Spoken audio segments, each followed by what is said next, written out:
Right now, there are more than 8 billion people on Earth. Every second, 2 people die. But the truth is, this number isn't just a statistic. It's personal. Loss touches every one of us, yet so many of us, especially young people, shy away from talking about it. What if we didn't? What if we created space in our everyday lives for grief, connection, and healing together? For me, grief arrived suddenly and without warning. It was late May when I lost my best friend in a sudden accident. That time is a blur for me, but I do remember one clear thought. Why did this have to happen to me? Why did my friend have to die? Later in therapy, I learned that this was my own form of denial, trying to separate myself from something so surreal. But why? In the early days after losing my friend, I found myself surrounded by empathy. We came together. I received many texts, calls, hugs, and even became closer with many people. While this was all great, and it really did help, as time went on, these gestures faded, and I felt like everyone else was forgetting what was at the forefront of my mind. This is where the real discomfort started for me. The slow fade of attention and support. I was beginning to experience something I didn't quite have a name for yet. Shame. It felt like my grief was becoming too much. I started to compare this weight to the backpack I carried with me at school every day. Like this backpack was filled with textbooks, homework, and assignments, and other things that I didn't want to deal with. My grief felt like a heavy load I tried to ignore. But the more I ignored it, the heavier it felt. Grief is like this backpack. The longer you wait to unpack it, the more it'll weigh you down.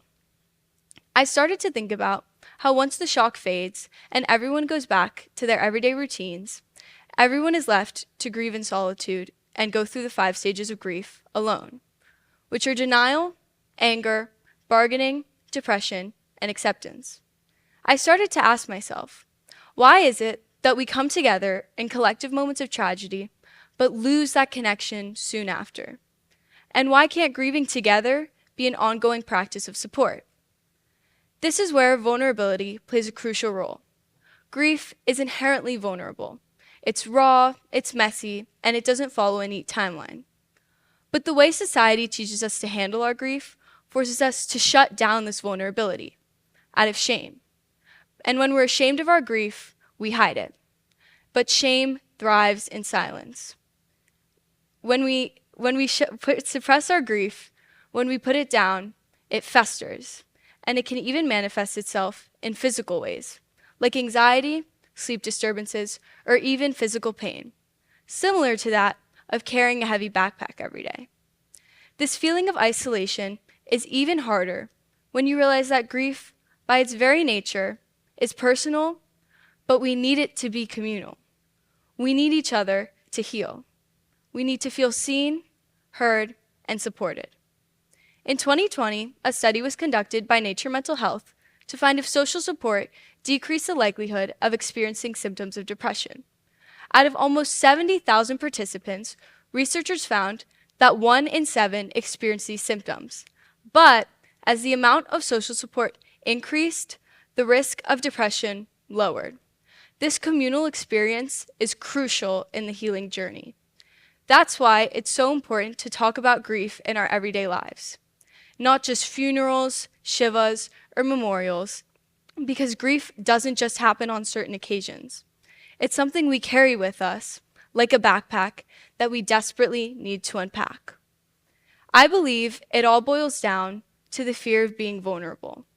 I felt happy opening up in the time when everyone was being super supportive. But as time went on and everything went back to normal, I just felt kind of ashamed or embarrassed to bring it up. I was scared that my feelings would be too much and I would become a burden to others. I wanted to answer this question, so I found research from Dr. Brené Brown, who earned her PhD in social work from the University of Houston on shame and vulnerability. In her work, she found that vulnerability and connection were directly related. Out of the people she interviewed, those who experienced the most meaningful connections were those who fully embraced vulnerability. This was a huge revelation for me because it helped me realize that vulnerability isn't a sign of weakness. It's the key to healing and true connection. So, when we allow ourselves to be vulnerable, we let others do the same. It creates a safe space for healing, something I hadn't realized I was craving. So, why do we fear vulnerability? I want you to think about a time when you were grieving. Did you allow yourself to be vulnerable, or did you feel like you needed more support? I think part of this fear has something to do with the way society teaches us to handle our emotions. We're conditioned to suppress or mask our feelings as not to appear weak or too sensitive. Grief is often seen as something to be managed privately or quickly, not openly, which perpetuates the shame around it. And when we're ashamed of our grief, we push it down, we hide it, and it festers. But when we open up, when we allow others into our experience, it is when the true healing happens. Vulnerability is the antidote to shame. It's what gives us the courage to face grief and move through it, instead of letting it control us. So, I decided to approach my grief in a way that fully embraced this vulnerability. I began to unpack my backpack piece by piece with the help of my therapist and the people there to support me. Though the 5 stages of grief may give us a general framework, I quickly learned that they aren't linear. Some days I would feel a mix of anger and denial, and others I would feel profound sadness or wish that I could change the past. These 4 stages were a roller coaster, and it wasn't always easy to stay on track. So, you might be thinking, that was only 4 stages. This is because the last one is the one I find to be the most often misconstrued. When you hear acceptance in the context of grief, it implies that you're done grieving. But that isn't the case. It's something that we carry with us, and when you say that you're done grieving, it follows the implication that the stages are linear, and once you've moved through them all, there will be some grand revelation, the weight is gone, there's no more pain, and the loss has been accepted. But that's not true. The stages are all tangled up, moving back and forth between each other. That's why it's so important to find ways to talk about grief in our everyday lives, especially since it's not something that neatly ends. We think about it at a bunch of random times. Through whether it's memories, milestones, or everyday moments, it echoes into all aspects of life. If one of my friends would have come to me with these feelings, I would have been happy to talk to them. So, if I wouldn't judge my friend, then they wouldn't judge me, right? So, I decided to reach out to one of my close friends just to talk about how I'd been feeling. And guess what? I felt a lot better. I didn't feel embarrassed or judged, but I did feel like I had a new way to unpack my grief backpack. What surprised me the most about this experience was how much it opened the door for both of us.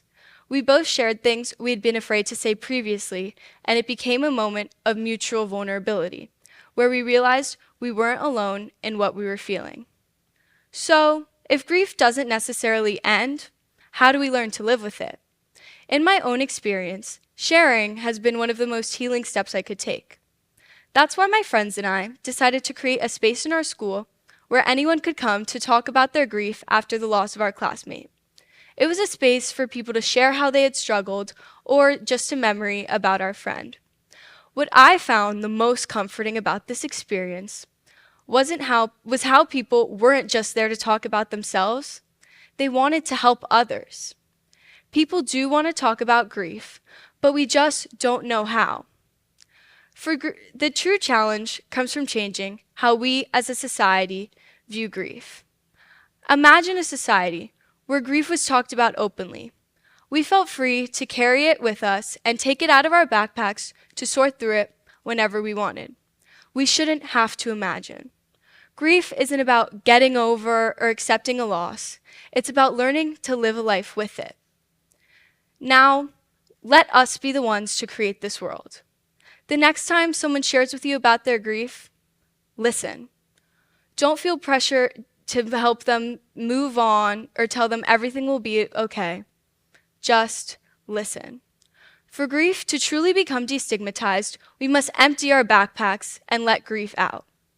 Because when we make room for grief, we make room in our hearts for love, healing, and the courage to live life fully.